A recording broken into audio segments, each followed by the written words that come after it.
In this video, I'll be answering question 3 of my evaluation, which is what have you learnt from your audience feedback? Feedback is a key feature in the creative process, and it allows people/individuals, in this case filmmakers, to change things or tweak a few things if they need to, as a result of getting a response from the audience. And in my opinion, audience feedback is the most important part of making a film, because filmmakers make films for an audience. Therefore, it is very important that you get their opinion on your product. In terms of dialogue, when me and my team member Safa first filmed footage for our trailer and decided to edit it, we did not have that much dialogue, nor a narrator. We both thought a bit of suspenseful music in the background would do. However, after people had watched the trailer, they said that it would be 10 times better if we had a narrator, so they could get a better understanding and a vibe that they were viewing a trailer. We then put a narrator in the background for our trailer, and everyone had said they enjoyed watching it and it made more sense.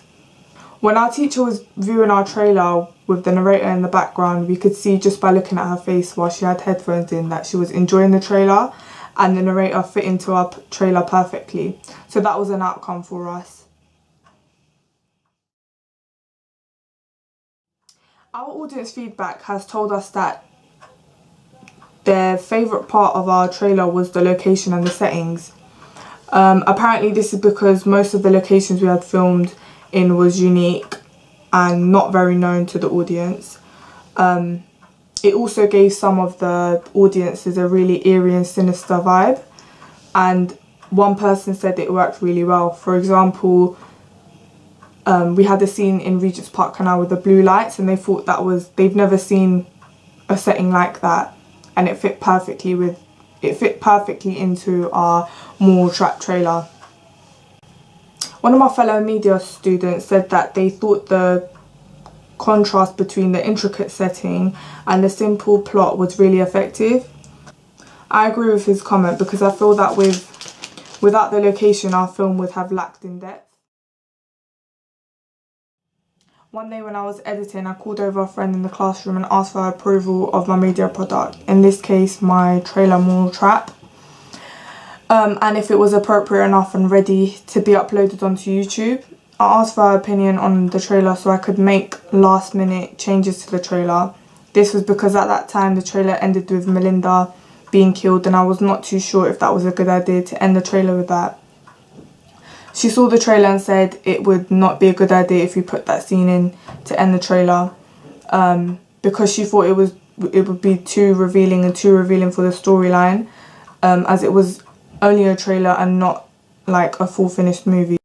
So what I had to do was change Melinda being killed and lying on the floor to Melinda being suffocated instead by one of the characters in the trailer in Moral Trap. And in turn, the trailer came out to being successful, so that was also an outcome. In Moral Trap, even though we didn't use too much text in our product, the audience liked the fact that we were easily able to explain the plot of the trailer, because we only used 2 to 3 words per subtext. Our trailer is a very simple and conventional plot, and that's why it became so easy for the audience to understand. Even though me and my team member Safa went for an easy and conventional storyline, which was easy for all types of audiences to understand, me and my team member do regret that we weren't a bit more complex with the storyline as we should have been, and added more tension in the sense of what happens with Melinda, because everything else had suspense. And Melinda's fate was too predictable.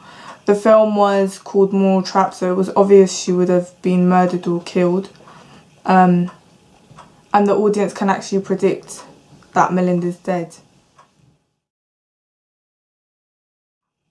The audience have told us that the sound was the best bit of the trailer, because the sound worked well with the images, it worked well with the narrator, and it worked well with the dialogue as well. Me and Safa both written the script, and we feel like it worked best with it as well.